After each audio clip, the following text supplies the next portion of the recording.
Respecto de la primera pregunta, la cremación. La Biblia ya dijo todo desde el principio. Al hombre le dijo, mire, tú fuiste tomado del polvo y al polvo volverás. Sencillo es eso. Entonces, eso no tiene sentido. La Biblia en ninguna parte dijo que no. El primero que ordenó una cremación fue Dios. Capítulo 8 del libro de Josué. Los de la familia de Acán, ¿recuerdan? Del príncipe aquel, que tomó lo que era prohibido tomar de Jericó y lo escondió. Dios dijo, ¿sabe qué? Que se mueran todos y los cremen. Quemados todos. Todos murieron quemados.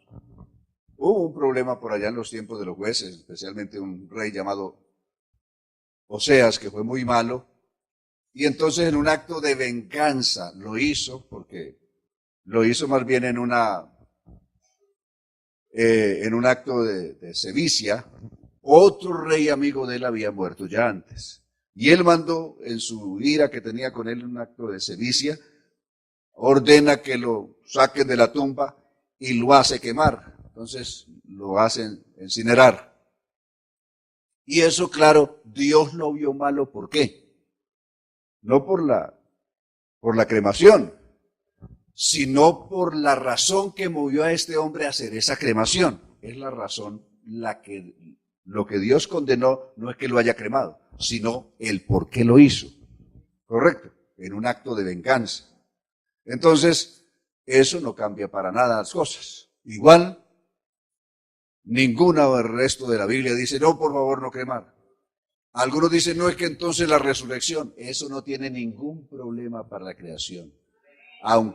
Aunque una persona esté su cuerpo en átomos en el espacio, o esté en Marte o en la Luna, donde esté, ¿qué decir de la cantidad de hermanos que murieron quemados? Entonces, si los que murieron cremados no van a resucitar, que es el argumento de algunos, entonces todos nuestros hermanos que murieron en el primer siglo, los primeros siglos, que los quemaron vivos, que los convirtieron piras humanas y los volvieron ceniza para honrar espectáculos públicos en Roma, entonces no van a resucitar.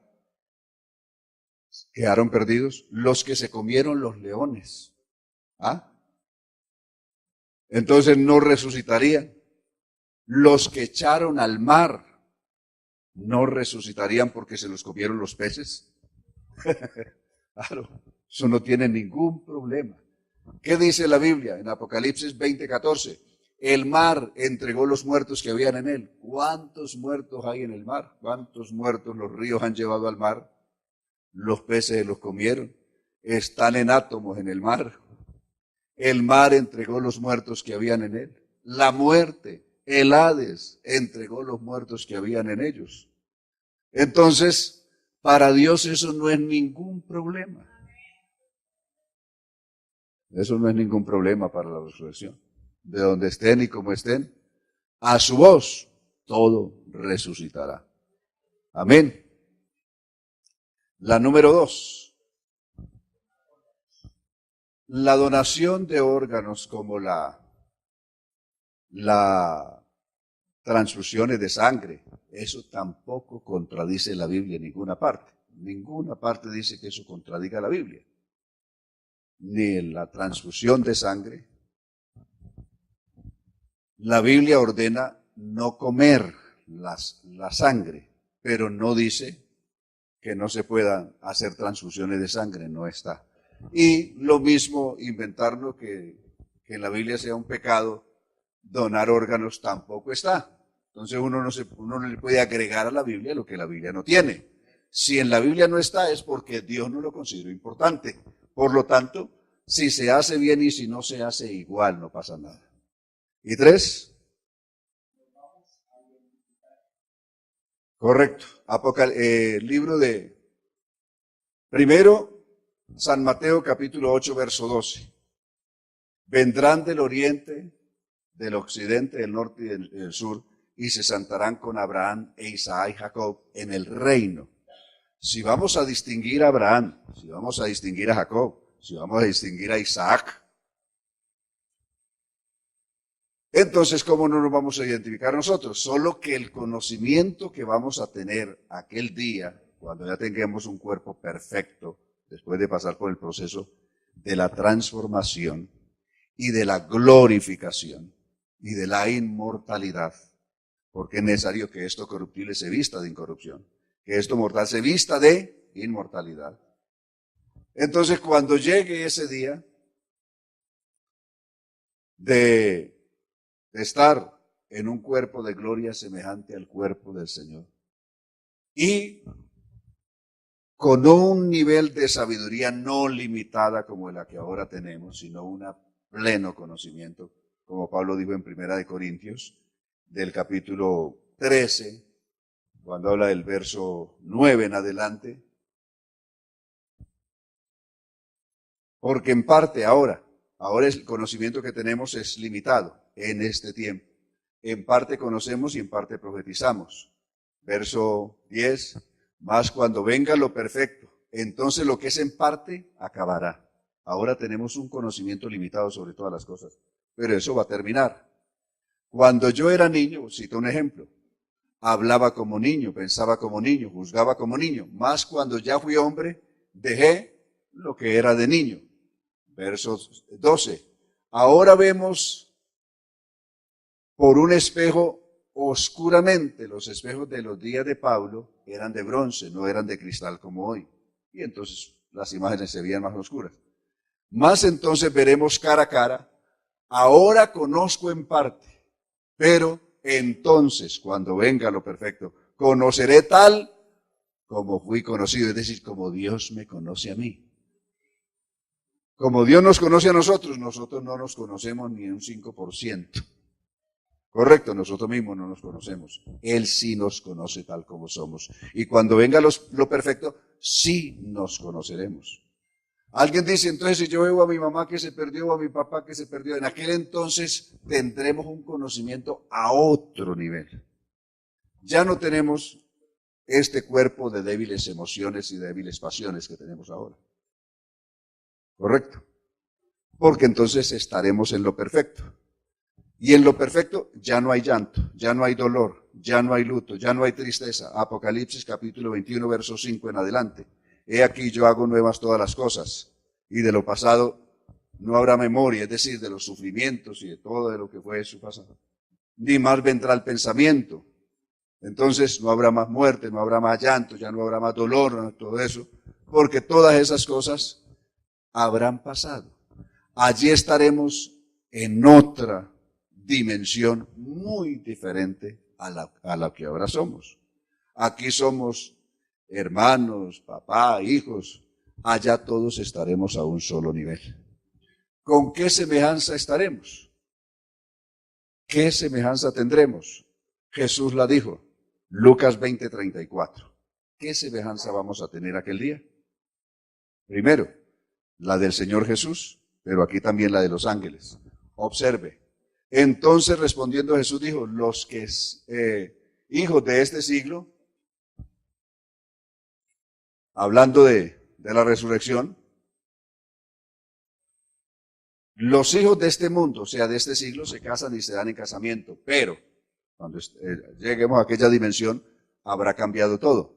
Más los que fueren tenidos por dignos de alcanzar aquel siglo, o sea, aquel mundo, y la resurrección de entre los muertos, ni se casan, ni se dan en casamiento. De ahí que los que estén solteros ahora aspiren a casarse, cásense ahora porque en el cielo ya no hay oportunidad. Allá ni se casan ni se dan en casamiento. Correcto.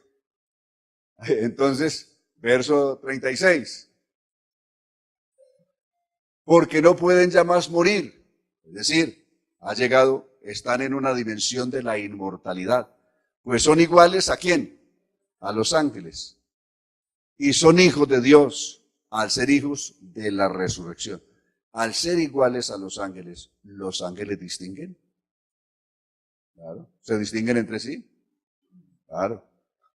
Si usted se lee la Biblia ya, eso es entrando un poquito en angelología, encuentra los ángeles hablando entre sí. Un ángel le dice a Daniel, ¿sabe qué? A mí me mandaron a traerte la respuesta de que comenzó tu oración, pero se me atravesó en el camino el príncipe de Media de Persia y no me dejó pasar. Hasta que vino aquel varón Gabriel y puso al príncipe de Persia a un lado y yo pude pasar. O se levantará aquel aquel gran príncipe Miguel, que está de parte de los hijos de tu pueblo. Los ángeles se conocen, a Daniel capítulo 2. Entonces, y cada quien se distingue por su nombre entre ellos. O sea, y si nosotros vamos a ser iguales que ellos, hay un conocimiento entonces. Solo que hay un conocimiento no limitado como ahora, sino un conocimiento perfecto. Tendremos otra, esto es, les agrego esta partecita. Los cuerpos glorificados ya no están sujetos al ordenamiento físico. El ordenamiento físico se da en 3 medidas, que son tiempo, distancia y espacio. Tiempo. Todos nosotros y todas las cosas que hay en el mundo están sujetas al tiempo. Un día comenzaron, un día nacimos, un día morimos, en fin. Todo está sujeto a tiempo. Distancia. Si estoy aquí, como quisiera estar con mi familia en Londres esta noche, pero yo estoy aquí y ellos están allá. Entonces, estamos sujetos a tiempo y distancia y espacio. Tenemos que pagar arriendo o comprar vivienda porque ocupamos un espacio, ¿correcto? Entonces, ahora en este cuerpo físico estamos sujetos a esas 3 cosas normales dentro de un mundo físico: tiempo, distancia y espacio. Cuando venga aquel tiempo, no necesitamos ni tiempo, ni distancia y espacio. Por eso Cristo, cuando resucitó de los muertos, las puertas están cerradas y Él aparece en medio de ellos sin abrir ninguna puerta. Lo acababan de haber visto allá en Capernaum, en Emaús, y se vienen corriendo para Jerusalén. Y ellos están ahí comenzando a contarles pues lo que había pasado, y ya Jesús está en medio de ellos. No hay tiempo, no hay distancia, no hay espacio para alguien que está glorificado. ¿Correcto? ¿Preguntas? A ver, bien pueda. Amén.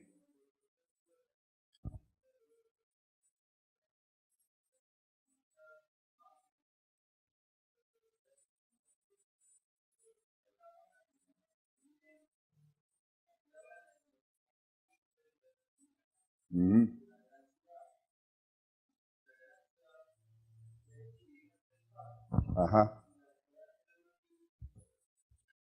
Habla ciudad y habla ciudades. Está hablando sobre Babilonia. Todo el capítulo lo dedica a hablar sobre Babilonia, ¿correcto? El juicio de Dios sobre Babilonia. ¿Qué es Babilonia? Lo representa bajo una figura sencilla, la mujer aquella de Apocalipsis 17, que cabalga sobre una bestia escarlata, llena de nombres y blasfemias. La mujer simboliza todo el sistema religioso. ¿Desde cuándo? Desde Nimrod, que fue el primer poderoso en la tierra, Génesis 18 y 11:1, el primer poderoso en la tierra, el primer hombre que en la tierra después del diluvio se rebeló contra Dios y desafiando a Dios, que había dado un mandamiento de que fueran y poblaran toda la tierra, mandamiento que Dios le dio a Noé y a su familia en el capítulo 9, Nimrod dijo todo lo contrario: no nos vamos a ir, no nos vamos a esparcir por la tierra. Vamos a quedarnos en un solo lugar y si nos toca hacer un edificio que llegue hasta el cielo, lo hacemos, pero nos quedamos en un solo sitio. Que ahí cuando comenzaron a construir el famoso edificio aquel, la torre conocida como la Torre de Babel, que en el mundo secular, y hoy están sus ruinas allí en las ruinas de Babilonia, en el país de Irak, se conoce hoy como el Sigurat, el gran Sigurat, ahí está, las ruinas de todo lo que se propuso Nimrod en su momento y fracasó. Entonces, Babilonia nace ahí, que quiere decir confusión, confusión. El sistema religioso al mundo no le ha aportado nada, solo ha confundido las sociedades en todas sus épocas, en toda la historia del mundo, solo ha traído confusión a la gente. Y los ha puesto a creer lo que realmente no vale la pena creer. Y lo que de verdad tendrían que creer, eso se los ocultó. Les escondió lo que tenían que saber y creer y les trajo lo que no tenían que creer. Y con ese sistema corrompió al mundo entero. Entonces, cuando habla de Babilonia, no simplemente habla de la Iglesia Católica, sino que habla de todo el sistema religioso en los diversos nombres que tiene la tierra, con todos los dioses y los ídolos que tienen, con todos los credos, en todas credos y manifestaciones diversas de creencias que hay en el mundo. Todo eso es Babilonia, ¿correcto? Todo eso es Babilonia. Por eso, un día se va a hacer un juicio. El juicio de Dios va a caer sobre todo eso, como cayó sobre la Babilonia antigua. La Babilonia antigua sufrió un juicio de Dios en el capítulo 5 de Daniel. Y eso es apenas un reflejo del juicio que Dios va a hacer. Brevemente, ¿por qué vino el juicio la primera vez sobre Babilonia? Vino por estas razones. Daniel capítulo 5, verso 18 en adelante. Veamos esto pues mucho habría que decir sobre esto, pero eso es la historia del mundo y no las puedo contar ahora toda esta noche. Solamente estoy en la respuesta. Tenemos ahí a Daniel, mire. Recuerdan que aquella noche el rey Belsasar había hecho un banquete. Es decir, para no leer todo el capítulo, yo se los pongo en contexto. Este capítulo está hablando que el rey Belsasar, nieto de Nabucodonosor, primer rey de Babilonia, había ordenado un banquete profano.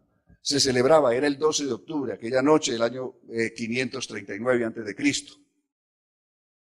Era el solsticio de otoño, es decir, ahí terminaba la estación verano y comenzaba la estación otoño.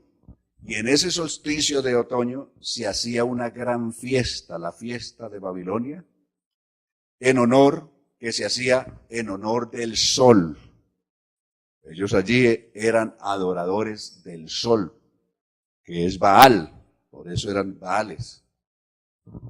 Y para esa fiesta el rey Nabucodonosor ordenó que se reunieran todos sus gobernantes o gobernadores, sátrapas y príncipes y todas las concubinas que él tenía y las que tuvieran ellos, todos, para hacer una fiesta nudista esa noche en Babilonia. Una fiesta nudista, con las orgías más asquerosas y todos embriagados cometiendo una profanación más. ¿Bebían vino? ¿En qué bebían vino? En los vasos sagrados que habían sido llevados de Jerusalén, que solamente podían hacer uso de ellos los sacerdotes y nadie más. Profanando eso. Entonces, a consecuencia de eso, mientras estaban todos borrachos, vieron una mano que en la pared, aparece una mano, no aparece una persona, sino una sola mano que escribe en la pared, Mene, Mene, Pérez Usparsin, Tekel Pérez Usparsin, que está escribiendo. Y llama a todos sus sabios que le digan qué quiere decir eso. Y nadie sabe decirle. Hasta que se acordaron. Por ahí hay uno de los hebreos, un anciano que fue consejero de tu padre, allí se llamaba su padre Nabucodonosor en su tiempo, Daniel, que es de los hebreos. Mandémoslo llamar. Ya Daniel era un anciano para ese entonces. Claro, no por anciano, sino por la profanación que habían cometido. Daniel llegó muy incómodo, es decir, molesto.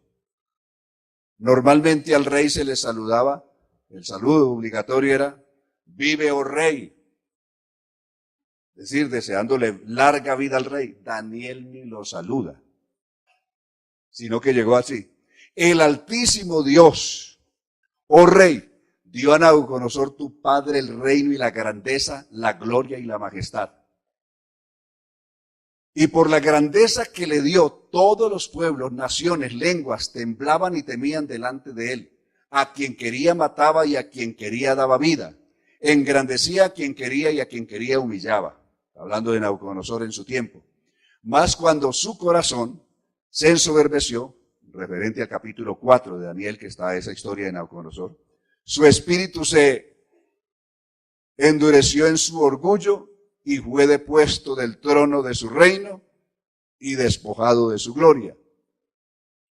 Y fue echado entre los hijos de los hombres y su mente se hizo semejante a la de las bestias y con los asnos monteses fue su morada hierba le dieron a comer como buey, y su cuerpo fue mojado con el rocío del cielo, hasta que reconoció que el Altísimo Dios tiene dominio sobre el reino de los hombres y que pone sobre él a quien le place. Y tú, aquí va el juicio sobre Babilonia. Esa noche Babilonia dejó de ser imperio. Esa misma noche cayó Babilonia y pasaron a dominar el mundo los medopersas. Miren lo que el juicio que vino. Y tú, su hijo Belsasar, aquí se llama hijo, realmente fue su nieto, hijo de Nabonido, no has humillado tu corazón sabiendo todo esto, sino que contra el Señor del cielo te has ensoberbecido. Hiciste traer delante de ti los vasos de su casa, y tú y tus grandes y tus mujeres y tus concubinas bebiste vino en ellos. Además de esto, diste alabanza. Miren las razones. Hay 3 razones del juicio. El juicio se da por 3 motivaciones diferentes. La primera se da porque se ensoberbeció por su soberbia. ¿Correcto? Lo segundo, por la profanación que hizo de lo sagrado. Y lo tercero, por esto. Diste alabanza a dioses de plata, de oro, de bronce, de hierro, de madera y de piedra, que ni ven, ni oyen, ni saben, y al Dios en cuya mano está tu vida, y cuyos son tus caminos, nunca honraste. Entonces de su presencia fue enviada la mano que trazó esta escritura. Ahí la mano. ¿Qué fue lo que dijo? ¿Qué fue lo que escribía la mano que apareció? La escritura que trazó es Mene, Mene, Tekel, Usparsin. Esta es la interpretación del asunto. Mene, contó Dios tu reino y le ha puesto fin. Es la primera palabra. La segunda, Tekel, pesado has sido en balanza y fuiste hallado falto, es decir, te faltó un poquito para el peso. No dio la medida en la balanza de Dios, en la pesa de Dios. Pérez, tu reino ha sido roto y ha sido dado a los medos y a los persas, lo que yo decía ahora, que esa misma noche terminó ese reino. Dejó de existir Babilonia como imperio en el mundo. Verso siguiente. Entonces mandó Belsasar vestir a Daniel de púrpura y poner en su cuello un collar de oro y proclamar que él era el tercer señor en el reino, cosa que Daniel en el verso 16 ya había rechazado. Tus dones y todo eso sea para ti. Es decir, Daniel no aceptó ninguna de esas cosas. Esos honores y honras, él no aceptó nada de eso. Entonces, por 3 razones vino el juicio sobre la Babilonia antigua. Por las mismas 3 razones vendrá el juicio de Dios implacable sobre este mundo. La primera, porque se ensoberbecieron y no tuvieron en cuenta a Dios. ¿Correcto? En su soberbia no tuvieron en cuenta a Dios. 2, han profanado todo lo de Dios, lo han profanado como les ha dado la gana, con su religiosidad, con todo. Y 3, en vez de rendirle culto al Creador, le han rendido culto a las criaturas. ¿Han leído el juicio? Este juicio se repite en Romanos capítulo 1. Veamos cómo se repite este juicio, ya actualizado para el mundo de hoy. 1:18 de Romanos. Porque la ira de Dios se revela desde el cielo de esta manera contra toda impiedad. Observe. Contra toda impiedad e injusticia, los que detienen con injusticia, sobre los hombres que detienen con injusticia la verdad. Porque lo que de Dios se conoce. La gente dice por necedad que no hay Dios, pero ellos saben que sí lo hay. Todas las cosas creadas dan testimonio de que hay un creador. Sería una tontería decir, yo no creo No puedo creer que alguien haya hecho esto. Esto apareció solo, se hizo solo, eso apareció ahí. Claro. Todo lo creado tiene que tener un creador. Alguien lo hizo. No puedo decir, este púlpito, eso no lo hizo nadie, eso de pronto apareció, cayó ahí. Alguien lo hizo. Todo este vasto universo tiene un hacedor también. Tiene que haber un responsable de eso. Amén. Lógico. Entonces, porque lo que a Dios se conoce les es manifiesto, pues su eterno poder y deidad se hacen claramente visibles desde la creación del mundo, siendo entendidas, ¿por qué? Por medio de las cosas hechas. De modo que no queda ninguna excusa. Verso 21. Pues habiendo conocido a Dios no le glorificaron como a Dios, ni siquiera le dieron gracias. Antes, ¿qué hicieron en lugar de eso? Se envanecieron en sus razonamientos y su necio corazón, ¿qué le pasó? Fue entenebrecido. ¿Qué más siguió? Profesando ser sabios. Ellos pensaron que ellos eran los únicos sabios y que Dios no existe, sino que ellos son los dueños de todo. Y cambiaron la gloria del Dios incorruptible en semejanza de imagen de hombre corruptible. Al Dios verdadero no le dieron culto, ni le dieron gracia siquiera. En cambio, sí se arrodillan delante de un hombre, se confiesan con un hombre, le besan el anillo a un hombre, adoran a un hombre. ¿Ah?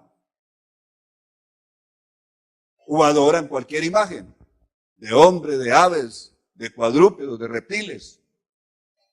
Por lo cual Dios también los entregó ¿a qué? A la inmundicia en las concupiscencias de sus corazones, de modo que deshonraron entre sí sus propios cuerpos. El lesbianismo y todos los pecados de sodomía es una deshonra del cuerpo. El cuerpo fue hecho por Dios para que fuera su templo. Templo de Dios. ¿No sabéis que sois templo de Dios? Y que si alguno destruye el templo de Dios, Dios lo destruirá a él. 1 Corintios 3:16, pero no nos movamos de aquí.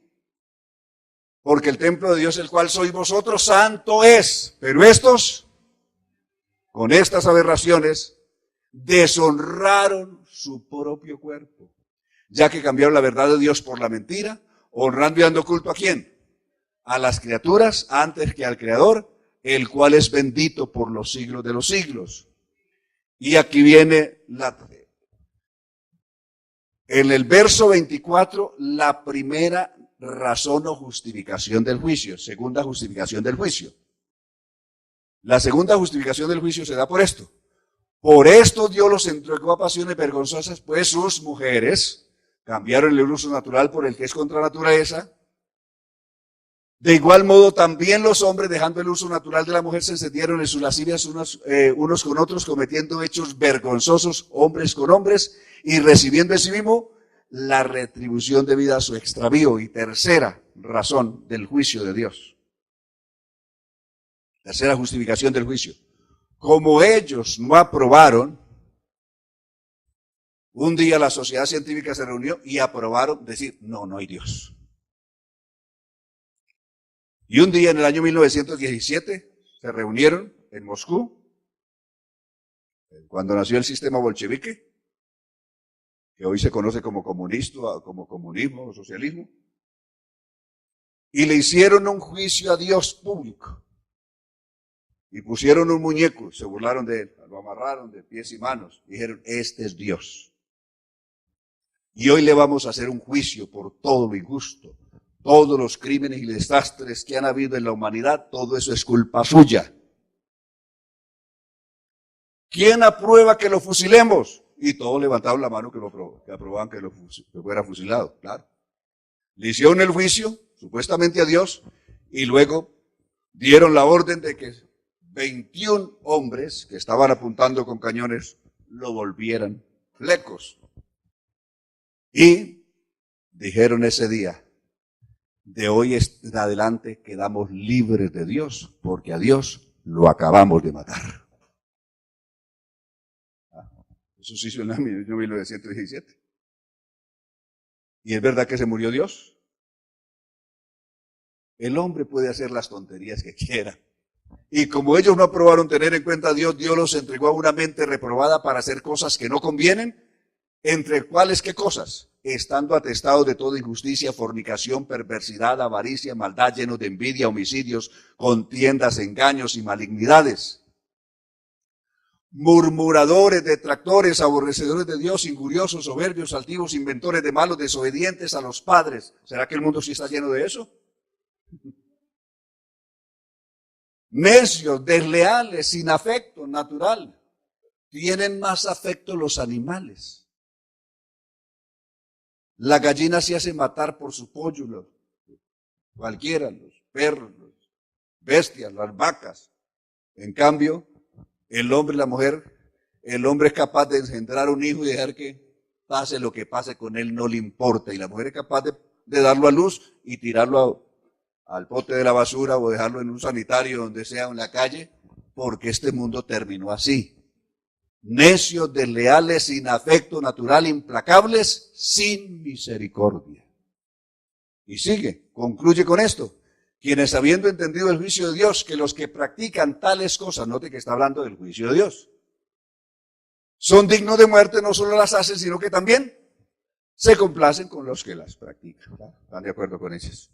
Entonces, el juicio de Dios se dio sobre la Babilonia antigua por esas tres razones, y son las mismas tres razones por las que está decretado el juicio sobre este mundo. Entonces, eso de bestias, las bestias simplemente representan los grandes imperios enemigos de Dios que han habido.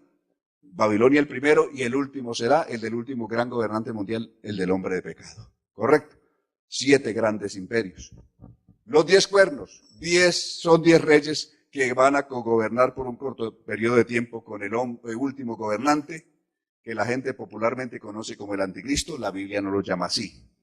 Lo llama el hombre de pecado, lo llama el impío, o le da otros títulos, pero no el anticristo. El anticristo, Juan se refiere con eso a otro tema. ¿Listo?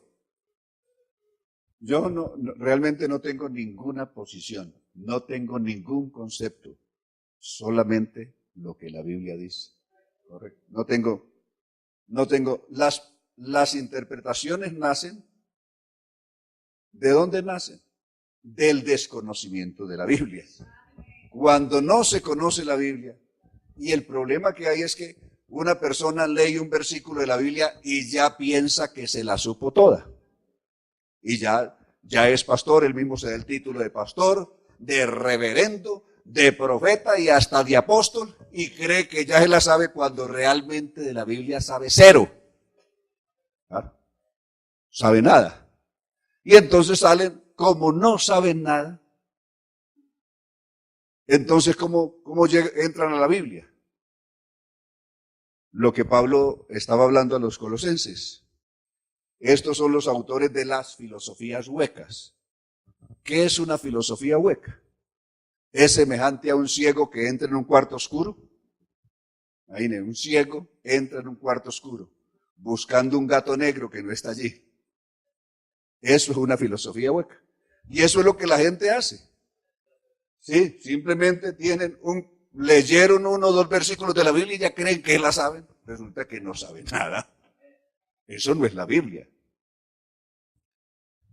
Simplemente, ¿cuál es el primer consejo? Leer la Biblia. Desprevenidamente lea el texto completo. No saque un texto de su contexto, léalo completo.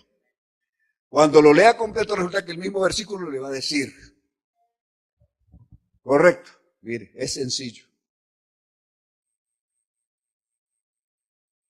Algunos dicen, esa es la iglesia. Nada tiene que ver con la iglesia. Apocalipsis capítulo 3, verso 21.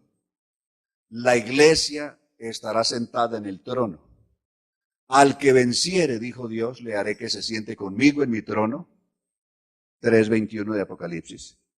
Como yo también he vencido y me he sentado con mi Padre en su trono. Entonces la iglesia, en el tiempo, después de partir y estar con el Señor, y para el juicio especialmente, que es allí donde se habla de tronos, si se habla de tronos, se habla de una disposición para el juicio. La iglesia está sentada con Cristo en el trono. La multitud vestida de ropas blancas no están sentadas en el trono, sino que están delante del trono. Entonces, la iglesia, miren la diferencia. Entonces, los que dicen que es la iglesia no han visto esto. Correcto. Se les pasó por alto contextualizarla y poner en qué lugar va a estar la iglesia en ese escenario y en qué lugar están esta multitud vestida de ropas blancas. No están en el mismo lugar. Correcto. Entonces, la multitud, hay que ponerla en su contexto. Pero esta partecita quiero dejarla porque hace parte de uno de los temas que va enseguida y lo vamos a ver en un contexto más amplio. ¿De acuerdo? Para no entrar ahora y volver a repetir porque está en el contexto de otro tema que va enseguida. Correcto. Hoy trataremos de ver escenario, el recogimiento de la iglesia.